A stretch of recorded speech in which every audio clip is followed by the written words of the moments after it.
লাবিব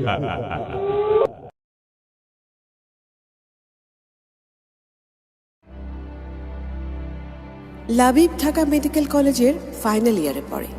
মে মাসের লম্বা ছুটিতে ফাইনাল পরীক্ষার আগে মাথাটা একটু ঠান্ডা করার জন্য একটা ছোট্ট অ্যাডভেঞ্চারের প্ল্যান তার মাথায় ঘুরছিল। ও নানা বাড়ি টাঙ্গাইল শহর থেকে বেশ ভেতরে, যাবার পথে বেশ কিছু পুরনো জমিদার বাড়ি পড়ে। এলাকায় গুজব আছে যে মাঝরাতে সেখান থেকে নাকি নারী কণ্ঠে গান আর ঝমঝম গহনার শব্দ পাওয়া যায়। গত শীতের ছুটিতে বড় মামার কাছে শুনেছিল ঘটনাটা। খুব ইচ্ছে ছিল নিজে গিয়ে ব্যাপারটা দেখার। ভাবল নাইট ভিশনে অ্যাকশনে ক্যামেরা দিয়ে ভিডিও করে যদি ফেসবুকে দিয়ে দেয়া যায় তাহলে রাতারাতি 300-400 ফলোয়ার বেড়ে যাবে। সেবার মা বাবার সাথে থাকায় সব প্ল্যান ভেস্তে যায়, কিন্তু এবার কাউকে কিছু না বলি সে যাবে। আর যেই ভাবা সেই কাজ। পরদিন ভোরই বাইক নিয়ে রওনা দিল টাঙ্গাইল হেমনগর রাজবাড়ির উদ্দেশ্যে।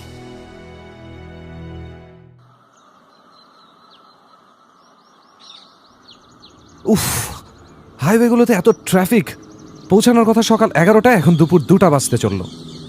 আর ঘন্টাখানেকের পথ। এই তো একটা চায়ের টং দেখা যায়। এই যে চাচা, শুনছেন?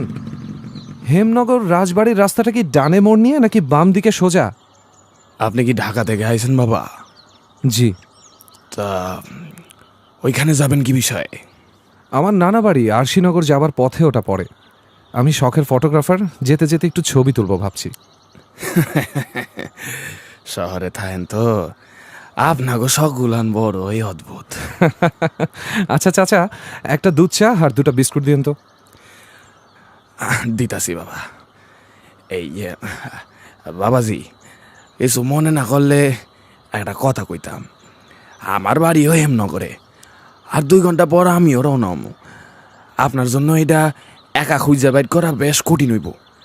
আপনি আমার সাথে চলেন, আর দুপুরে খাওয়ানোর সময় আমার মাইয়া যা দিছে তা দিয়ে দুজনের খুব ভালো করে এই পেট ভরে যাইব। আরে কি বলেন চাচা, আপনার খাবার আমি খাবো? থাক না। না না না না, এই ভর দুপুরে কই যাইবেন? আর কাছের হোটেলটাতে যাইতেও তো ঘন্টাখানেক সময় লাগবো। তার চাইয়ে বরং আমার সাথে খেয়ে নেন, খুশি হম বাবা। আচ্ছা ঠিক আছে, আপনি এত করে যখন বলছেন, ঠিক আছে।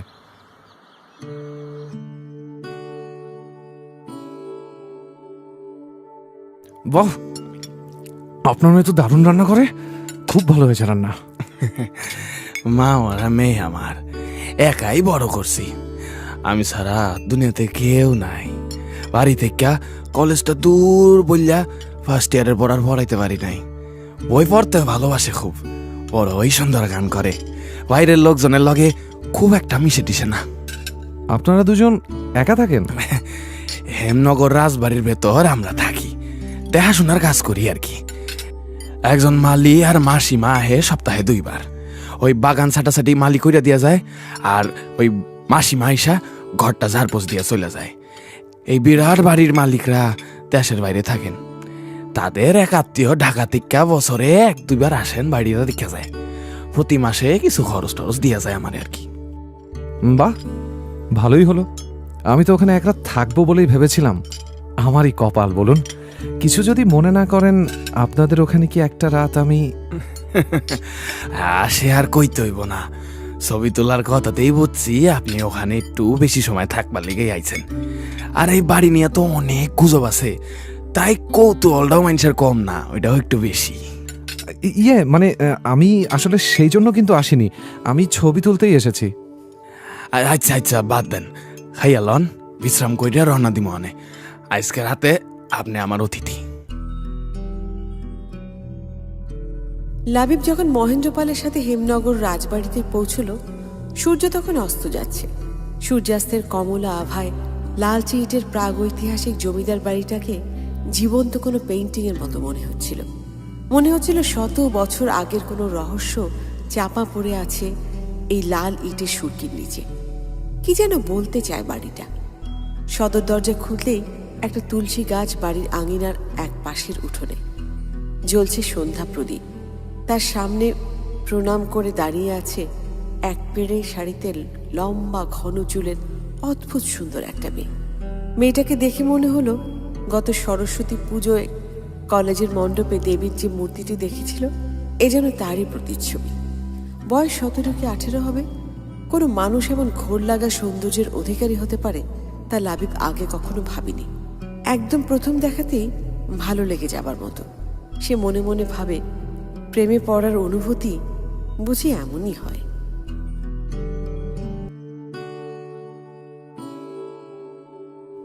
মা মানুষী, শেষ হইল তোর পূজা? মানুষী, বাবা, আজ বেশ তাড়াতাড়ি এলে যে? রোজ যে সন্ধ্যা হয়ে যায়। আরে মা, আজ যে সাথে অতিথি আছে, তাই একটু আগে বাইর হইলাম। টাকা থেকে আইছে, আজ রাইতে এই বাড়িতেই থাকবো। হাই, এই ভর সন্ধ্যাবেলা এসে বোধহয় আপনাদের বেশ বিপদের মধ্যেই ফেলে দিলাম। আচ্ছা শুনুন, আপনার রান্না কিন্তু অসাধারণ। আমি তো খেয়ে রীতিমতো মুগ্ধ। তাই বুঝি? অতটুকু খাবারে হলো বুঝি আপনাদের দুজনের?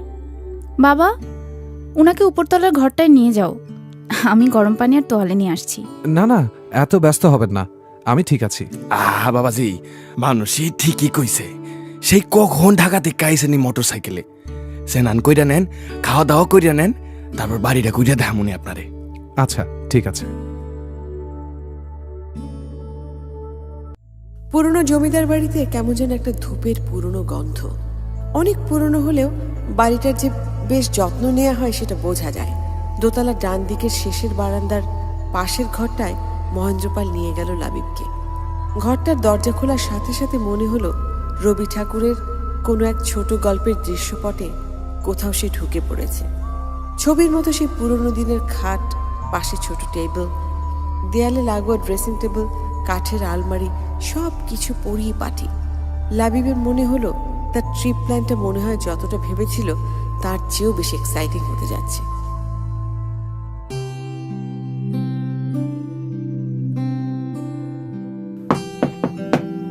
কে? আমি ও আপনি, আসুন আসুন। এই তোয়ালেটা দিতে এসেছিলাম। স্নানঘরে জল আছে, আপনি স্নান সেরে নিন। নিচে চার নাস্তা নিয়ে বাবা অপেক্ষা করছে। এসবের আবার কি দরকার ছিল? এমনিতেই যথেষ্ট করেছেন। এ আর এমন কি, এ বাড়িতে এমন কেউ আসে না। আমরা দুজন মানুষ কেবল, আর যা খাই তাই তো দিচ্ছি আপনাকে। বুঝলাম। আচ্ছা, অত বড় বাড়িতে একা থাকতে আপনার ভয় লাগে না? না, ভয় লাগবে কেন? বরং আমার একা থাকতেই ভালো লাগে। কেন? কিছু না, এমনি। আপনি আসুন, আমরা নিচে আছি।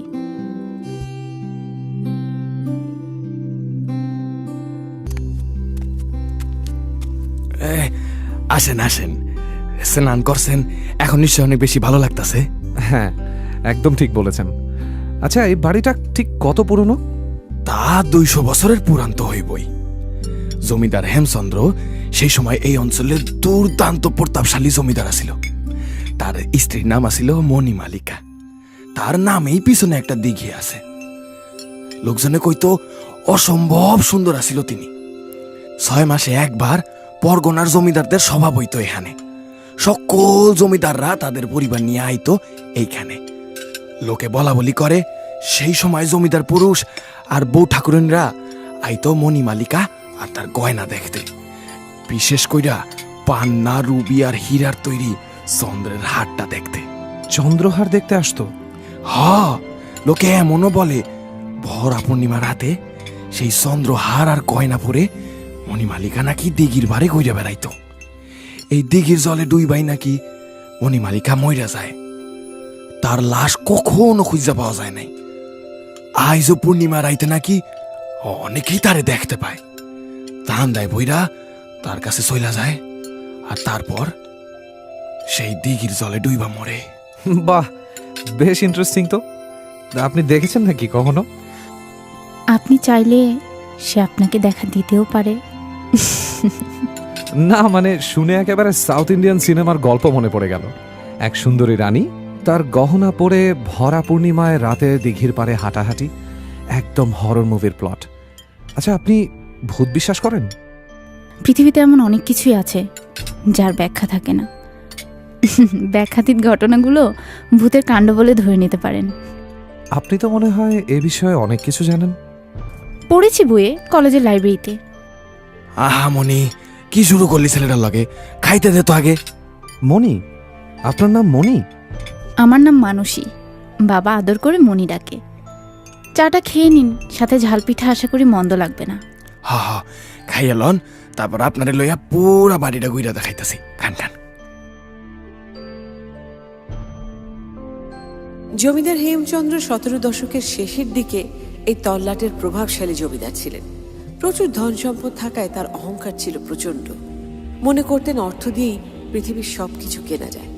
বর্ধমান ঠাকুর বাড়িতে দুর্গাপুজোতে বেড়াতে গিয়ে প্রথম মণিমালিকার সাথে দেখা হয় তার।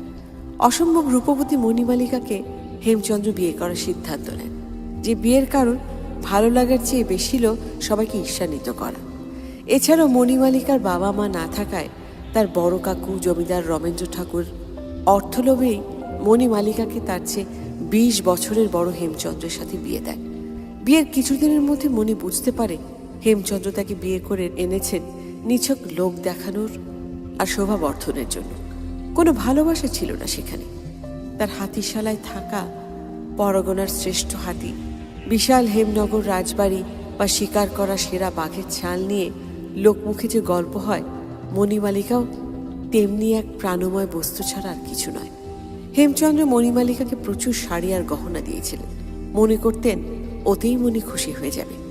চন্দ্রবংশের বউ হবার কারণে তিনি পেয়ে যান কাঠের তৈরি গহনা সমেত এক গহনার মস্ত বড় বাক্স, যাতে ছিল পূর্বপুরুষের ঐতিহ্যময় চন্দ্রহার। কিশোরী মণিমালিকার ভালোবাসা তখন হয়ে যায় এই গহনার সাথে। সমস্ত গহনা পরে লাল পাড়ের বেনারসিতে সে যখন সাজত, তাকে স্বর্গের দেবীর মতোই লাগত। হেমনগর জমিদার বাড়িতে একবার জমিদারদের বৈঠক বসল। সেখানে এক ইংরেজ লর্ড মণিমালিকার প্রেমে পড়ে যান। বিভিন্ন ছুতোয় তিনি 2-1 হেমনগরে আসেন কেবল মণিমালিকার সাথে দেখা করবার জন্য।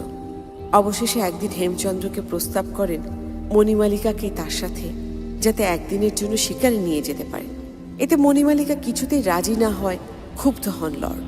তিনি তখন হেমচন্দ্রকে বলেন সেই দুর্লভ রত্নের চন্দ্রহার আর গহনাগুলো তার চাই ব্রিটিশ রানীর জন্য উপহার হিসেবে, নয়তো তার পরগনার উপর কর আরোপের হার বাড়িয়ে দেয়া হবে। যক্ষের ধন, গহনার বাক্স আর চন্দ্রহার মণিমালিকা কিছুতেই দিতে রাজি হয় না। হেমচন্দ্র তখন বর্ধমান ঠাকুর বাড়ি যান মণির কাকামশাইকে আনতে, ওকে বোঝাবার জন্য। এরই মধ্যে এক রাত্রে লর্ড তার কিছু দলবল সহ হেমনগর রাজবাড়িতে আসেন মণিমালিকা আর তার চন্দ্রহার নেবার জন্য। বিশ্বস্ত তারিণী ঠাকুরনের কাছে খবর পেয়ে মণি তার সমস্ত গহনা পরে বাড়ির পেছনের দিঘিতে ছোট নৌকায় উঠে পড়ে পালাবার জন্য। সে রাতে খুব ঝড় আর বৃষ্টি হয়। নৌকো সমেত মণিমালিকা আর তার গহনা কখনো আর খুঁজে পাওয়া যায়নি। পরে জানা যায় জমিদার হেমচন্দ্র ফিরে আসার দিন 15 পর একদিন রাতে তিনি চিৎকার করে ওঠেন, আর তার পরের দিন সকালে দিঘির কাছে তার মৃতদেহ পাওয়া যায়। ওদিকে সে ইংরেজ লর্ডের পদ্মা পার হয়ে ওপার যাবার সময় জলে ডুবে অপঘাতে মৃত্যু হয়। আজও হেমনগরের মানুষ পূর্ণিমার রাতে এক নারীর মূর্তি দেখতে পায়। ঝড় বৃষ্টির রাতে দিঘির মাঝে নাকি একটা ডিঙি নৌকাও দেখা যায়, আবছায়াতে, যেন কেউ তাতে স্থির হয়ে বসে আছে। বিজলি চমকালে ঝলসে ওঠে একটা হাড়। বহুকাল ধরে চলে আসা এই মিথ মানুষের মনে অদ্ভুত ধরনের প্রভাব ফেলে, যে হ্যালুসিনেশন অথবা বিজ্ঞানের কাছে ব্যাখ্যাতীত কিছু হয়ে যার জন্ম দেয়, যার নাম ভয়।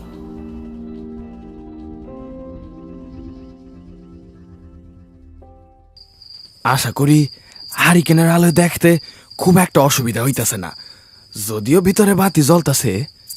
না না, একদম অসুবিধা হচ্ছে না। হারিকেন না আনলেও চলতো আসলে। আচ্ছা, মানুষই আসলো না যে? রাতের খাওয়ানোর আয়োজন করতাছে, অতিথি আইছে বইলা কথা। একটু আগে তো নাস্তা করলাম, ওগুলোর আবার কি দরকার ছিল? ওমা, আর আমরা রাইতে খামু না বুঝি? যাই বলেন, বাড়িটা কিন্তু বেশ। আচ্ছা, ওই যে ওটা ওটা বুঝি সেই বিখ্যাত মণিমালিকা দিঘি? যে ওইখানে সন্ধ্যার পর কেউ যায় না, ঝামেলা আছে। আপনি কখনো কিছু দেখেছেন? আমি দেখি, কিন্তু ভয়টাই পাই না। আরে ওটা কি? মনে হচ্ছে যেন দিঘির পাশে কিছু চকচক করছে, ঝলমলে, পেছন থেকে সামনে আসছে। কই, আমি তো কিছু দেখি না। আমি তো দেখলাম কিছু একটা ছায়ার মতো নড়ছে সেখানে, চকচকে কিছু। ও কিছু না, রাইতে তো আলো ছায়া কত কিছুই দেখা যায়।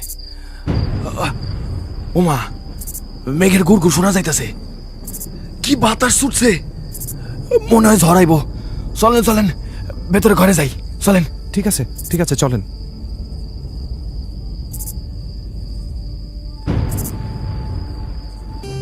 কেমন দেখলেন সবকিছু? এখনো দেখা শেষ হয়নি। এত বিশাল বাড়ি 1 ঘন্টায় দেখে শেষ করা কি সম্ভব? আচ্ছা, ঘরের কোনার ওই সিঁড়িটা দিয়ে কি ছাদে যাওয়া যায়? হ্যাঁ, আসুন না, কাঠের সিঁড়িটা দিয়ে উঠতে হবে।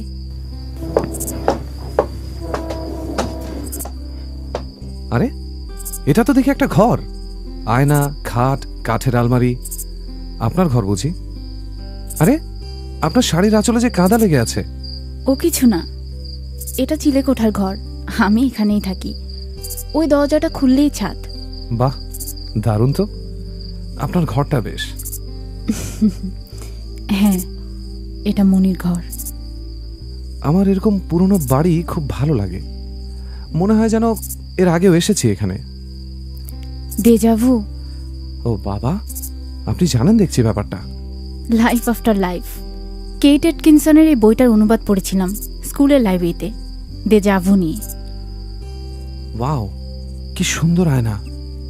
আর এই বাক্সটা কি দারুণ কারুকাজ করা, পুরাই অ্যান্টিক পিস। গুলশানের অ্যান্টিক মার্কেটে এটার দাম হবে অনেক। মাই গুডনেস, কি ভারী। আমার বাক্স কেন ধরলে? এটা শুধু আমার, ছবি না এটা, এটা শুধু মনির। না না, এটা তো আমি এমনি দেখছিলাম। এটা তো আপনারই অবশ্যই। আরে আরে, তোরা এখানে? আমি আর ভাবছি কই গেল। কে রে, রান্না শেষ তোর? রাত হইছে বেশ। হ্যাঁ হ্যাঁ বাবা, এখনই দিচ্ছি। আপনারা এই বাড়িতে এসেছেন কত বছর হলো? মানুষের জন্ম এই বাড়িতেই। আর জন্মের সময় মালতী, আমার স্ত্রী, মইরা যায়। কলেজ ছেড়ে দিল বছর খানিক হইল। খুব ভালো ছাত্রী আছিল জানেন। মেয়েটা সারাদিন একা থাকে, মাঝে মাঝে খারাপ লাগে, মাঝে মাঝে একা একা কি যেন বিড়বিড়ও করে। যাই, চলেন নিচে যাই। ঝড় বৃষ্টির রাইতে কখন আবার বাতি চলে যায়। আসেন আসেন। মেডিকেল ফাইনাল ইয়ার পর্যন্ত পড়ার সময় লাবিবের যে সাবজেক্টের উপর সবচেয়ে বেশি আকর্ষণ ছিল সেটা হচ্ছে হিউম্যান সাইকোলজি। মানুষের মন বড় অদ্ভুত। সবচেয়ে বড় বিষয় সাবকনশিয়াস মাইন্ড এবং আনকনশিয়াস মাইন্ড, যার উপর আমাদের কনশিয়াস মাইন্ডের কোনো নিয়ন্ত্রণ নেই। মনোবিজ্ঞানের এক প্রচলিত উক্তি, your conscious mind don't know what your unconscious mind will. মানুষের সম্পূর্ণ বিপরীত এই রূপ লাবিবকে খুব অবাক করেছে। এটা কি তবে মানুষের আনকনশিয়াস মাইন্ডের কোনো রূপ ছিল, যা সম্পর্কে মানুষের কনশিয়াস মাইন্ড কিছুই জানে না? নাকি মানুষের কনশিয়াস মাইন্ড তার সাবকনশিয়াস মাইন্ডের সংকেত বুঝে এটা করেছে? কেমন একটা সাইকো থ্রিলার মুভির প্লট দেখতে পাচ্ছে লাবিব চোখের সামনে।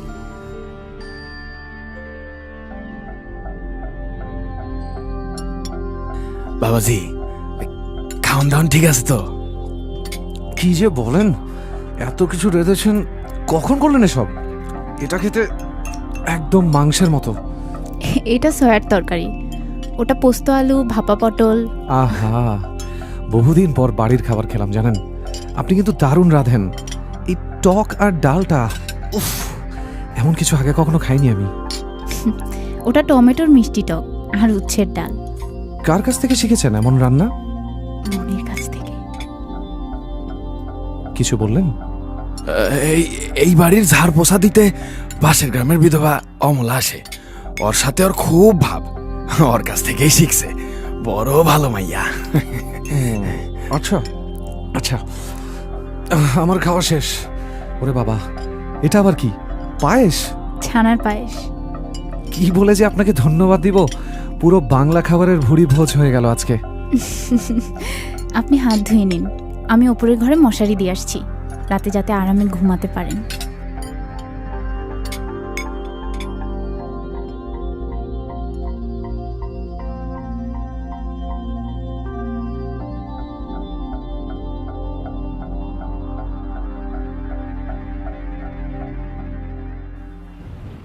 কি বৃষ্টি হচ্ছে বাইরে, তার সাথে মেঘের গুড়গুড়। মানুষই মেয়েটা এত অদ্ভুত সুন্দর কেন? ঠিক যেন রবি ঠাকুরের উপন্যাসের কোনো নায়িকা।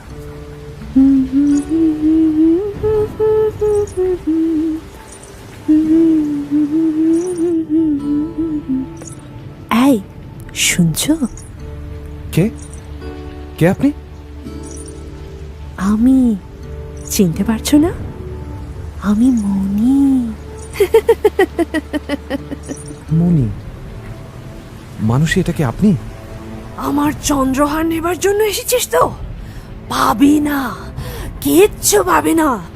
শেষ করে দেব, সব পুড়িয়ে দেব, সব পুড়িয়ে দেব।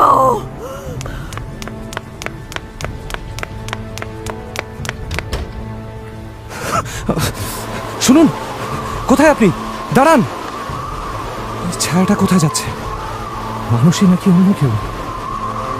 আমাকে জানতেই হবে।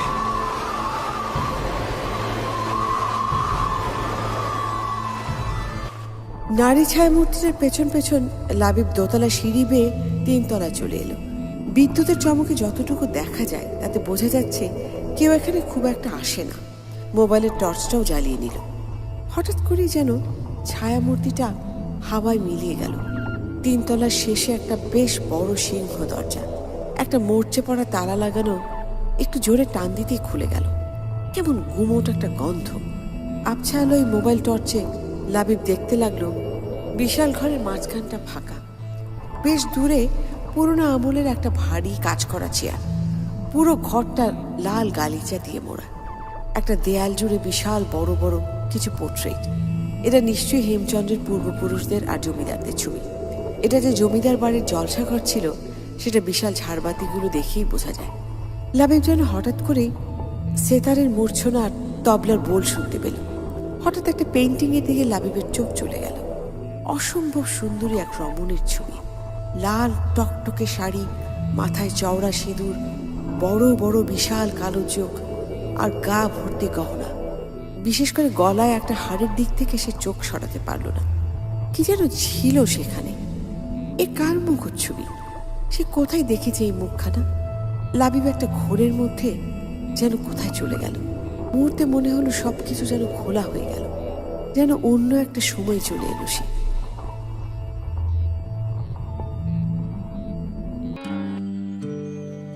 লাবিব, ও লাবিব, এই যে বাবা, শুনতে পাইতেছ আমারে? তো তুমি এইখানে কেন শুয়ে আছো বাবা? মনি শুনো, এই হার তোমার কাউকে দিতে হবে না। মানুষেরও তো খুঁজে পাইতাছি না। মাথাটা খুব বেশি ধরেছে। তুমি তুমি এখানে কিসের জন্য আইছো বাবা? আর এই ঘরের তালা কে খুললো? আমি খুলেছি। তুমি উঠো বাবা, আমি ঘরে পৌঁছাইয়া দিতাছি। আরে মানুষ এটা যে কই গেল এই ঝড়ের মধ্যে? চলুন আমার সাথে, চলুন খুঁজে দেখি মানুষই কোথায় আছে। চলো।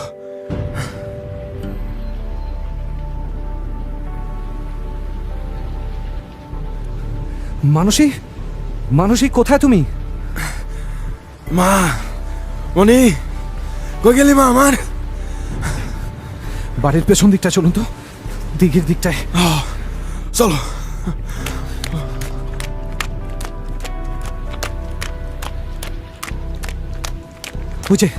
ওই যে দূর থেকে কি চকচক করছে। একটা মেয়ের মাথায় ঘোমটা দেয়া। চন্দ্রহার। মানুষই নাকি মণিমালিকা? মারে, তুই কি করতেছস? এগুলো কার? হ্যাঁ, কি হয়েছে তোর? আমি মণিমালিকা। জলে ডুবে মরেছিলাম এই ফিরিঙ্গির জন্যে। জমিদার হেমচন্দ্র ভালোবাসিনি কখনো। আমার প্রাণের ধন চন্দ্রহারকে এনে নিতে চেয়েছে। আমি ছাড়বো না, আমি কাউকে ছাড়বো না। মণিমালিকা, আমার গহনা চাই না। তোমার কাছে কেউ আসবে না, লড় আসবে না। চলো আমরা ঘরে যাই।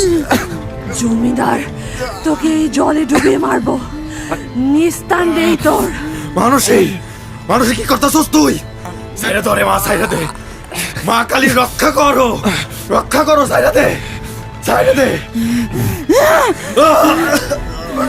মানুষই, তুমি মানুষই, ফিরে এসো। কেউ তোমার হার নেবে না। জলে ডুবাবো তোকে, ছাড়বো না তোকে, ছাড়বো না।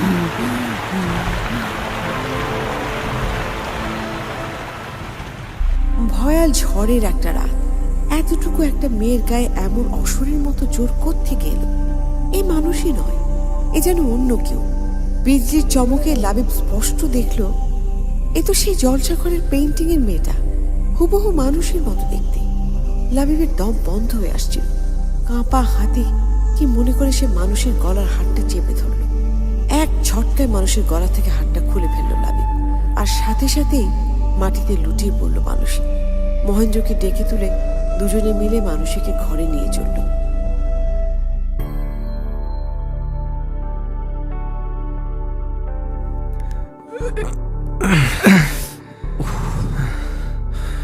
এইখানে রাখো বাবা। মানুষই কি হইল মা? আমার মাইয়াটার যে কি হইল? ভগবান রক্ষা করো। সব ঠিক হয়ে যাবে, আপনি কাঁদবেন না, শান্ত হন। এই মাইয়াটা ছাড়া দুনিয়াতে আমার কেউ নাই। আচ্ছা, আমাকে একটু বলেন তো, মানুষই কি আগেও এরকম আচরণ করেছে? তোমার কাছে কি লুকাম আর বাবা? তোমার কাছে লুকামো না। মাঝে মাঝে রাইতের বেলা মাইয়াটা আমার ছাদে হাঁটে, বিড়বিড় কইরা নিজে নিজে কথা কয়। তুই একবার দেখছি দিঘির পাড়ে গিয়া কোমর সমান জলে একা একা দাঁড়াইয়া কার লগে জানি কথা কয়। ঝড় বৃষ্টির রাতে মাঝে মাঝে মাইয়াটারে খুঁজা পাই না। ডাক্তার দেখিয়েছেন কখনো? না বাবা, তোমার পায়ে পড়ি, কাউরে বললো না। আমার মাইয়াটারে পাগলা কারোতে দিয়া দিব। আমার মায়েরারে মায়েরা ফেলবো। মালতীর ওরা মায়েরা ফেলছিল। আমার মায়ের আর কিছু হইলে আমি জলে ডিবা মইরা যাবো বাবা, মইরা যাবো বাবা। মালতী মানে আপনার স্ত্রী?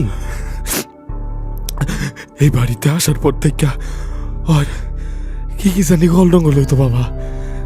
এমনই করতো, মানুষের মতো নিজে নিজে কথা কইতো, মাঝ রাত্রিরে উদা হইয়া যাইতো। এক রাইতে ঘুমের মধ্যে আমার গলা টিপা মাইরাই ফেলতে চাইতেছিল। মানুষই পেটে আসার পর সব ঠিক হইয়া যায়। মাঝে সমস্যাটা বাইরে যাওয়ায় ওরে ডাক্তারের কাছে লইয়া গেলাম। ওইখানেই ছিল মাসখানেক। বাড়িতে আনার সপ্তাহখানেক পর যেদিন মানুষই জন্মায় সেদিন মালতী বাড়িতে একা ছিল। বাড়ির মালি আইসা খবর দেয় মালতী সিঁড়ি থেকে পইড়া গেছে, ওর খুব ব্যথা হইতেছে। আমি দৌড়াইয়া গেলাম, ততক্ষণে সব শেষ। আমার মালতী নাই। আমার মাইয়াটার হারাইতে চাই না বাবা। তুমি আমার সাহায্য কর। আপনি শান্ত হন প্লিজ, কারো কিচ্ছু হবে না। আমি আপনাকে সাহায্য করব, মানুষই ঠিক হয়ে যাবে। আপনি এক কাজ করুন, আগে শুকনো কাপড় নিয়ে আসুন, ভিজে জামায় জ্বর চলে আসলে মুশকিল। আর এই হারটা আপনার কাছে অন্য কোথাও রাখুন, আর মানুষীকে ওর ঘরে না অন্য ঘরে রাখুন। আমি যে ঘরটায় আছি ওখানে বরং নিয়ে যান, দরজাটা আটকে দেব। ভয় পাবেন না, আমার উপর বিশ্বাস রাখুন। লাভ এট ফার্স্ট সাইট ব্যাপারটায় লাবিবের কোনো কালেই বিশ্বাস ছিল না। প্রথম দর্শনে কারো প্রেমে পড়া যায় এটা আজ সত্যি মনে হচ্ছে। মানুষের সেই সন্ধেবেলার তুলসী গাছের সামনে দাঁড়িয়ে প্রণাম করা প্রতিচ্ছবি, তার চোখ, তার সৌন্দর্য, সব কিছুই যেন বহুকালের চেনা। এ রূপ বহুকাল আগেও তাকে মোহিত করেছিল। একটা অজানা মেয়ে তাকে এমনভাবে আটকে দেবে কখনো ভাবেনি। মানুষের যে প্রচণ্ড একটা ভয়াবহ মানসিক সমস্যা ভুগছে এবং যেটা রীতিমতন ভালনারেবল পর্যায়ের, সেটা তার আচরণে এ বাড়িতে আসার পর থেকে বুঝতে পারছিল লাবিব। চিলেকোঠার ঘরে গহনার বাক্সটা হাতে নেবার পর অদ্ভুত আচরণ, রহস্যময় ব্যাপারগুলো নিয়ে মানুষের আগ্রহ আর একটু আগে ঘটে যাওয়া ঘটনাগুলো সব মিলে যাচ্ছে। দ্রুত একজন সাইকিয়াট্রিস্টের পরামর্শ দরকার। ঝড়ের গতিতে চিন্তাগুলো মাথায় ঘুরছে। এই মুহূর্তে সাইকোলজি ডিপার্টমেন্টের হেড আসগর আলী স্যারের কথাই মনে পড়তে থাকে। পাগলাটের স্বভাবের কারণে স্টুডেন্টরা তার খুব একটা ধারে কাছে ঘেঁষে না, প্রায়ই সে উধাও হয়ে যায়। শোনা যায় অদ্ভুত সব মানসিক সমস্যার সমাধানে ঘুরে বেড়ান। সাইকোলজির দুনিয়ায় অসম্ভব একজন মেধাবী চিকিৎসক তিনি। তার সুনামের জন্যেই কর্তৃপক্ষ তার এই পাগলাটে ব্যাপারগুলোতে ছাড় দেয়। লাবিবের সাথে তার সম্পর্কটাও বেশ ভালো। হিউম্যান সাইকোলজিতে তার আগ্রহের কারণে স্যারের সাথে তার সখ্যতাটা বেশ ভালো। স্যারের বেশ কিছু কেসে লাবিব তার সাথে ছিল। সাইকোলজি এবং প্যারাসাইকোলজিতে তার অসাধারণ দখল। মানুষকে সুস্থ করে তুলতে একমাত্র আসগর স্যারই পারবে। রাত তখন 2টা। এত রাতে স্যারকে কল করবে কিনা ভাবতে ভাবতে কল করেই ফেলল। প্রথমবার স্যার ফোন ধরলেন না, কিন্তু দ্বিতীয় কলেই স্যার ফোন ধরলেন।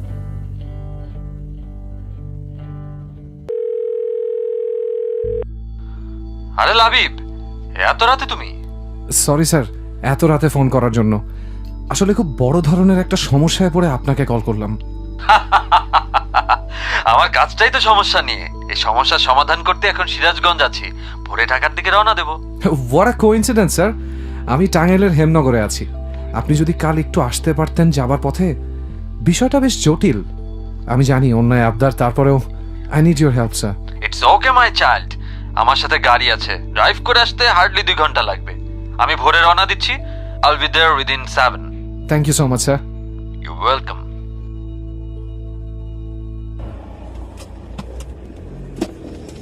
Good morning sir. চিনতে কষ্ট হয়নি তো? Not at all. Google map আজকাল সব সহজ করে দিয়েছে। এই সেই বিখ্যাত হেমনগর রাজবাড়ি। মুভির লোকজন খবর পেলে নির্ঘাত শুট করতে চলে আসবে। জি স্যার, আসুন। নমস্কার। উনি মানুষের বাবা। সমস্যাটা কি ওনার মেয়ের? আপনি কি করে জানলেন স্যার? 30 বছরের অভিজ্ঞতা। তা মানসী কোথায় আছে? ওপরের ঘরে ঘুমাচ্ছে। আমি রাতে মাইল্ড একটা ঘুমের ওষুধ দিয়েছিলাম। বেশ জ্বর ছিল স্যার রাতে। ওকে, চলো একবার দেখে আসি। চলুন স্যার।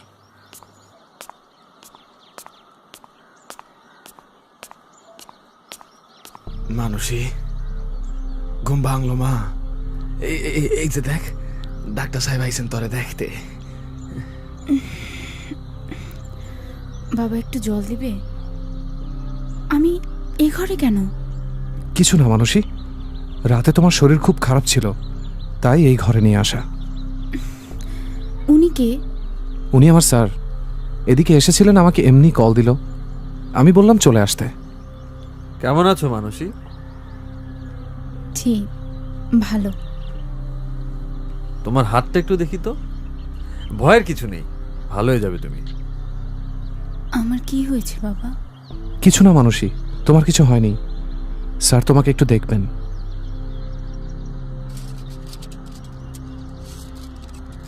বেটার।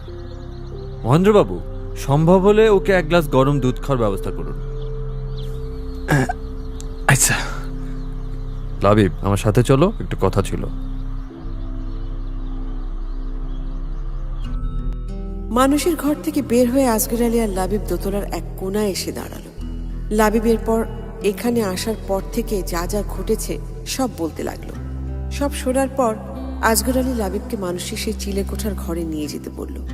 সিঁড়ি দিয়ে নামতে নামতে প্রফেসর আসগর আলীর মাথায় খেলতে লাগলো সব হিসেব নিকেশ, পারমুটেশন আর কম্বিনেশন।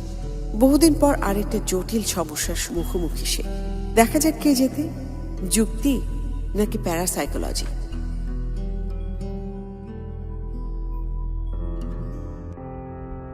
আগের দিনের জমিদারদের বাড়ির নকশাগুলো অসাধারণ হতো, লুকিয়ে থাকার জায়গার অভাব হতো না। হেমনগরের রাজবাড়ি আর অদ্ভুত কারুকার্যের জন্য বিখ্যাত। বেশি সুন্দরের মাঝে লুকিয়ে থাকে অনেক রহস্য। এইটাই কি সেই বাক্স? জি স্যার, এটাই। গহনাগুলো মহেন্দ্রবাবুর কাছে? জি স্যার। তার মানে লোকে মুখে যা শোনা যায় তা সত্য। মণিমালিকা আর তার গহনার বাক্স ওই দরজার উপরে। মানুষই বলেছিল ওটা ছাদ স্যার। চল দেখি।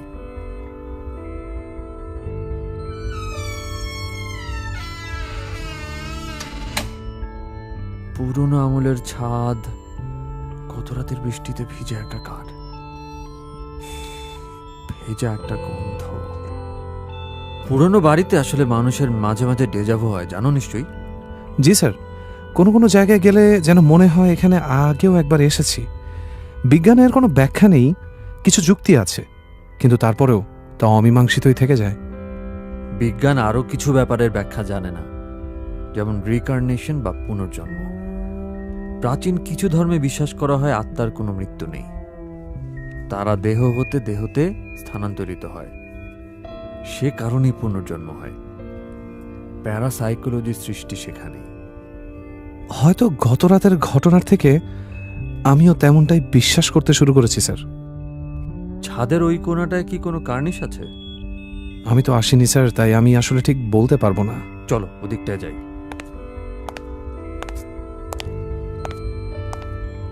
আরে, এই কার্নিশটা তো বেশ চওড়া, ওদিকে বাঁক খাওয়া একটা সিঁড়িও আছে। চলো সিঁড়িটার দিকে যাই।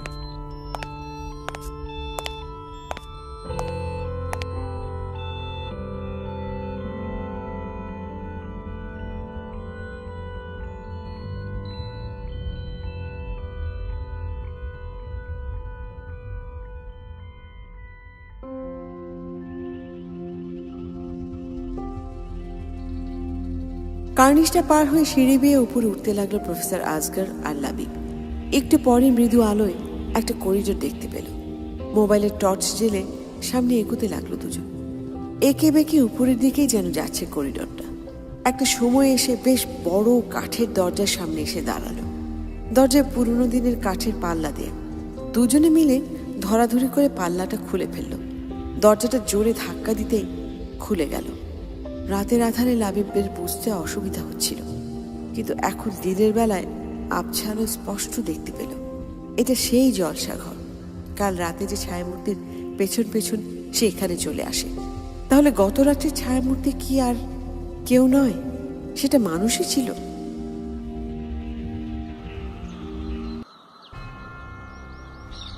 লাবিব, খুব অবাক হচ্ছ? তুমি যা ভাবছো ব্যাপারটা তাই। গত রাতে সেই নারীকণ্ঠ আর সেই ছায়ামূর্তি দুটোই মানুষই। এই সেই পেন্টিংগুলো স্যার। এই ছবিটার মেয়েটা দেখতে হুবহু মানুষের মতো। আর তার পাশের ছবিটা দেখো লাবিব, খুব সম্ভবত সেই জমিদার হেমচন্দ্র। তোমার লম্বা দাড়ি গোঁফ আর পরিপাটি করা চুল আঁচড়ানো থাকলে ওনার মতোই লাগতো। তাহলে কি পুনর্জন্ম? Reincarnation is real? লাবিব, আগেই বলেছি বিজ্ঞানের ব্যাখ্যার বাইরে থাকে অনেক কিছু। জরুরি কথা বলবো, এবার মনোযোগ দিয়ে শোনো। মানুষই এক ভয়াবহ জটিল মানসিক রোগে আক্রান্ত, যার নাম হচ্ছে ডিসোসিয়েটিভ আইডেন্টিটি ডিসঅর্ডার বা ডিআইডি। একই মানুষের ভেতরে দুটি সত্তার বসবাস, কনশিয়াস অ্যান্ড সাবকনশিয়াস মাইন্ড। মানুষের সাবকনশিয়াস মাইন্ডে যার বসবাস তার নাম হচ্ছে মণিমালিকা। এই রোগটি সে পেয়েছে তার মায়ের কাছ থেকে। এই রোগটা সাধারণত হয় যারা ছোটবেলা থেকে খুব একাকিত্বের মধ্যে থাকে। মানুষের সাবকনশিয়াস মাইন্ডে মায়ের অভাবটা ধীরে ধীরে একটা প্রতিমূর্তি করতে থাকে। লোকে মুখে এই বাড়িটাকে নিয়ে শোনা গল্পগুলো তার সাবকনশিয়াস মাইন্ডের ট্রিগার পয়েন্টে হিট করে। সেই অদৃশ্য মণিমালিকা তখন মানুষের কাছে হয়ে দাঁড়ায় জলজ্জান্ত এক অস্তিত্ব, তার খেলার সাথী তার মা। কোনো এক সময় খেলতে খেলতে মানুষ এই বাক্সটা পেয়ে যায় এই চিলে কোঠার ঘরে। তখন থেকে সে ঘরটায় থাকা শুরু করে। আরও বেশি করে মানুষই মণিমালিকার কাছে তার সত্তা সমর্পণ করতে থাকে। কিন্তু তাতে বাদ সাধে মানুষের কলেজে যাওয়া।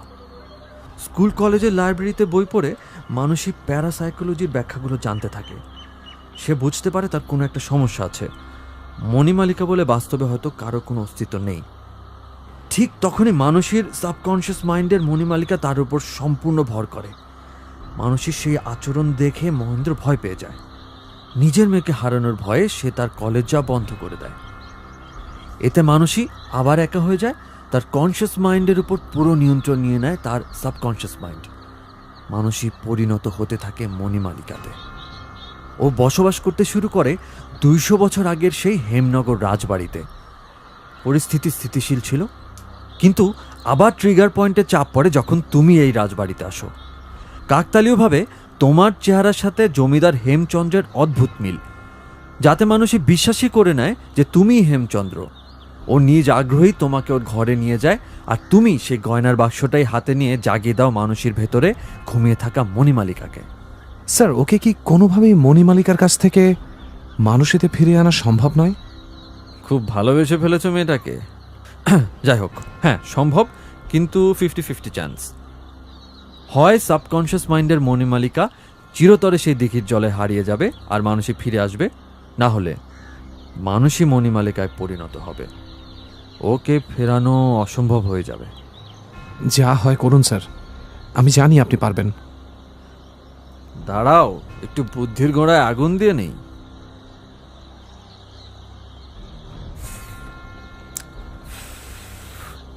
একটা সাইকোলজিক্যাল ড্রামা করতে হবে, যেখানে তোমাকে একটা বিশাল বড় ভূমিকা পালন করতে হবে, কিন্তু ব্যাপারটা বেশ রিস্কি। বাবা, অনেক বেলা হইল যে, স্যার তো সেই সকালে আইছেন। আসেন না, কিছু খাইয়া নেন। ওই মানুষই লুচি আর আলুর দম করছে। সে কি, এই অসুস্থ শরীরে এসব কেন? নিজের থেকে করতে চাইলো, তাই আর আটকাই নাই। আবার যদি কাল রাতের মতো শরীর খারাপ করে, বোঝই তো বাবা। আপনার মেয়ে সুস্থ হয়ে যাবে, আপনি চিন্তা করবেন না।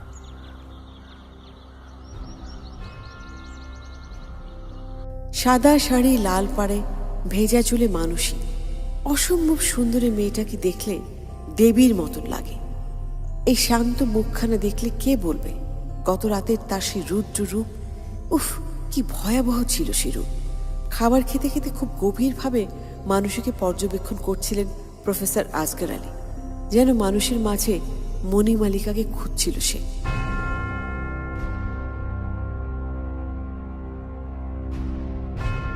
খাবার ঠিক ছিল তো? বহুদিন এমন লুচি আর আলুর দম খাইনি। জাদু আছে তোমার হাতে মণি। ধন্যবাদ। আজ রাতে মনে হয় আমরা থাকবো এখানে মহেন্দ্রবাবু।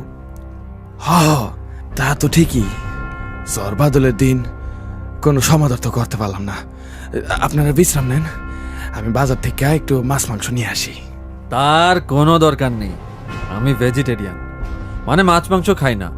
3 বছর আগে ওপেন হার্ট সার্জারি হবার পর থেকে এগুলো খাওয়া ছেড়ে দিয়েছি। বাড়ির পেছনে সবজি দেখলাম, ওগুলো দিয়ে চলবে। ঠিক আছে স্যার, আপনারা তাহলে একটু বিশ্রাম নেন।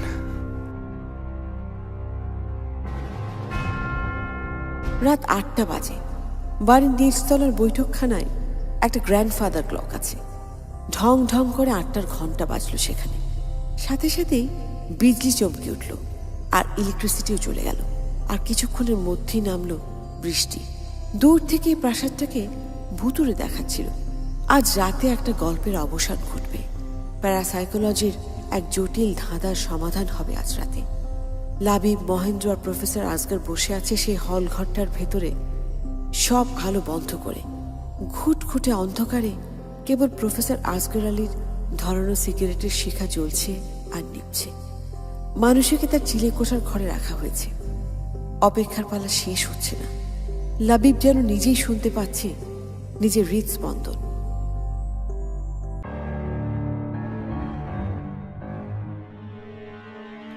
স্যার, মানুষই যদি নিজের কোনো ক্ষতি করে ফেলে? করবে না, নিশ্চিন্ত থাকো।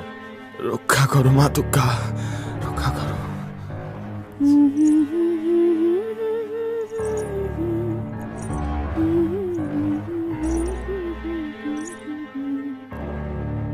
মণিমালিকা আসছে। কেমন মিষ্টি একটা গন্ধ। স্যার, আপনি পাচ্ছেন? তোমার সাবকনশিয়াস মাইন্ড অ্যাক্টিভ হয়ে গেছে Labib. Be confident, you can do ইট।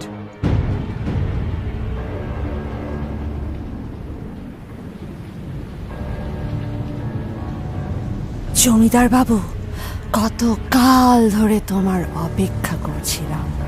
ভালোবাসা দাওনি আমাকে কখনো। আমার ভালোবাসার চন্দ্রহারকে কেড়ে নিতে চেয়েছো। তোমাকে যেতে হবে আমার জলের অতলে। জলদি এসো, তুমি সাথে করে এই ফিরিঙ্গিকে নিয়ে এসছো। মনি, উনি লর্ড না, উনি তোমাকে ফিরিয়ে আনতে এসেছে। আমি তোমাকে ভালোবাসি, এখন থেকে চিরদিন বাসবো। আমার কাছে এসো। না না না, জলে ডুবতে হবে তোকে। মিথ্যে বলছিস তুই, মিথ্যে বলছিস।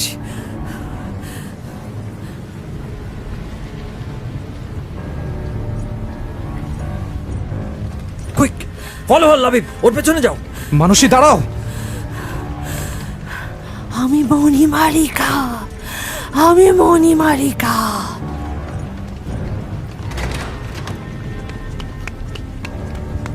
মা মানসী, দাঁড়া মা। লাবিব, দিঘিটা কোন দিকে? মানুষ ওদিকেই গেছে। স্যার ওইদিকে, ওইদিকে বৃষ্টিতে সব ঘোলা দেখাচ্ছে স্যার। আমার সাথে চলেন, আমি দেখাই দিতেছি। মানসী মা, লাস্টে দাঁড়া।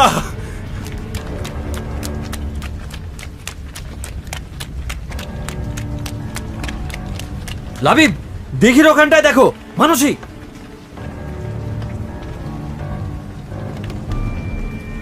দিঘির জলে বড় বড় ঢেউ, বাতাসে সনসন শব্দ আর ঝুম বৃষ্টি। আকাশে চমকে ওঠা বিজলি, যার ঝলক পড়ছে কোমর সমান পানিতে দাঁড়িয়ে থাকা মণিমালিকা রূপী মানুষের মুখে। খোলা চুল, লাল শাড়ি, গলায় সেই চন্দ্রহার, আর গা ভর্তি গহনা। সর্বগ্রাসী দৃষ্টি সব মিলিয়ে হয়তো এটাই ভয়ঙ্কর সুন্দরের সংজ্ঞা। আজ থেকে 200 বছর আগে এমনই একটা রাত ছিল। ভালোবাসাহীন জীবনের এক অপূর্ব সুন্দরী জমিদার পত্নী আত্মসম্মান বাঁচাতে ঝড় বৃষ্টির রাতে আত্মাহুতি দেয়। সে অপূর্ণ কষ্টকে আজ রাতে ফিরে পাবে তার প্রতিশোধ।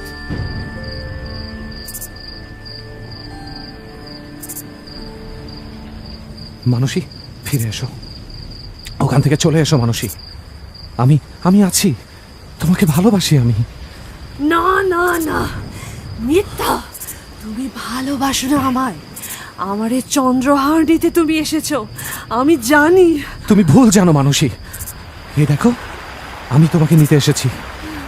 মণিমালিকা বলে কেউ নেই, এটা তোমার মনের ভুল মানসী। ফিরে এসো মানসী, ফিরে এসো। জলে ডুবিয়ে মারবো, জলে ডুবিয়ে মারবো। মানসী, ফিরে এসো তুমি। আমি ভালোবাসবো তোমাকে। আমি বিশ্বাস করি না। না, ওকে ছেড়ে দে মা, ও সত্যি বলছে। ভালোবাসি তোমায় অনেক মানসী।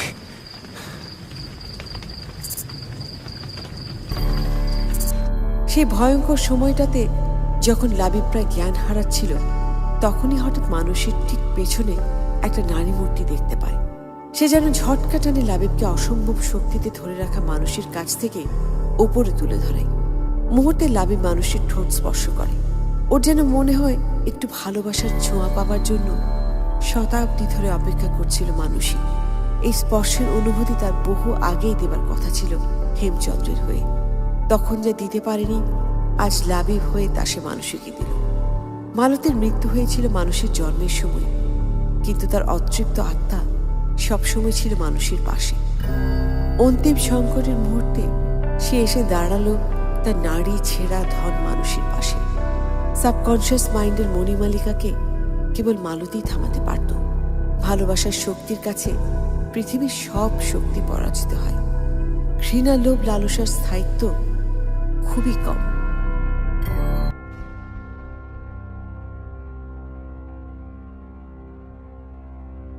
10,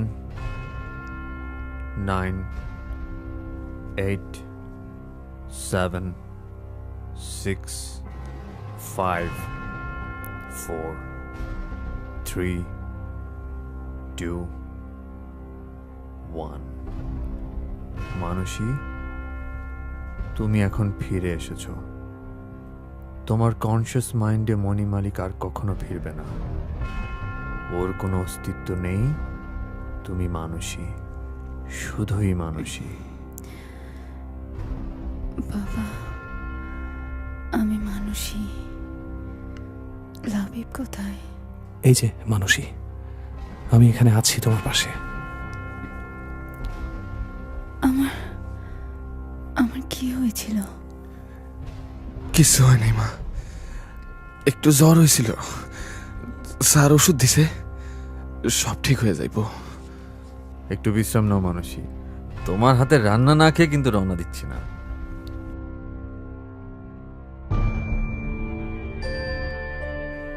স্যার, মানুষই কি সম্পূর্ণ সুস্থ হয়ে গেছে?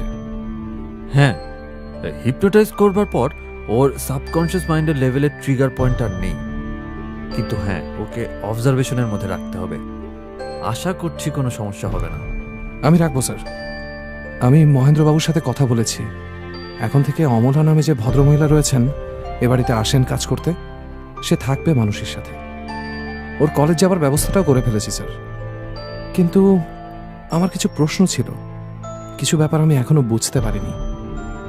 কিছু রহস্যের সমাধান না হয় নাই হলো, কিছু রহস্য অমীমাংসিত থাকলে তেমন তো কোনো ক্ষতি নেই।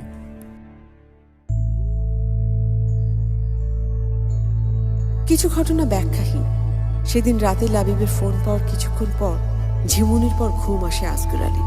তখন সে ঘোরের মধ্যে দেখতে পায় একটা ঘরে বন্দি ছোট্ট একটা মেয়ে। ঘরটা জানালার ওপাশে দাঁড়িয়ে কজন মহিলা ইশারায় তাকে যেন বলছে মেয়েটাকে এই ঘর থেকে উদ্ধার করতে। ঘোরের মধ্যে ঘুমটা ভেঙে যায়। এই ব্যাপারটাকে মনোবিজ্ঞানের ভাষায় টেলিপ্যাথি বলা হয়। স্বপ্নের মাধ্যমে পূর্বাভাস দেয়া বিজ্ঞানের ব্যাখ্যা যেখানে ব্যর্থ। প্রফেসর আসগর আলী হেমনগর পৌঁছবার পথে ভোরে এক সুন্দরী মহিলার সাথে দেখা হয়, যিনি হেমনগর যাবে বলে তার গাড়িতে লিফট নিয়েছিলেন। হেমনগর রাজবাড়ি আসার একটু আগেই সে নেমে যায়। সেই মহিলাকেই তিনি দেখতে পেয়েছিলেন গত রাতে মানুষের পেছনে। উনি মালতী, মানুষের মা। এটা সাইকোলজির কোন লেভেলের হ্যালুসিনেশন বলে ব্যাখ্যা করবে তা আসগর আলীর জানা নেই। লাবিব জমিদার হেমচন্দ্রের পুনর্জন্ম যদি সে বিশ্বাস করে নেয়, তবে বিজ্ঞানকে ভুল প্রমাণ করা হবে। কিংবা মানুষের মাঝে মণিমালিকাকে সে যে স্পষ্ট দেখতে পেয়েছিল, সে কথা সে কখনোই লাবিবকে বলবে না। তাহলে বিজ্ঞানের ফাঁক ফোকরগুলো গলে এক অচেনা জগৎ উন্মোচিত হয়ে যাবে, যার প্রকাশক প্রকৃতি কখনোই চায় না। তাই এই ব্যাপারগুলো শুধু আসগর আলীর মতো মানুষগুলোই দেখতে পারে। সাধারণ মানুষদের কাছে যাদের পরিচয় খামখেয়ালি কিংবা পাগলাটে মানুষ হিসেবে। প্রকৃতির ইচ্ছায় তাই তারা খানিকটা আলাদা। যাদের ব্যাখ্যা যে বিজ্ঞান দেয় তার নাম parapsychology. Mental phenomena which are excluded from or inexplicable by orthodox scientific psychology. এর ঠিক 12 বছর পর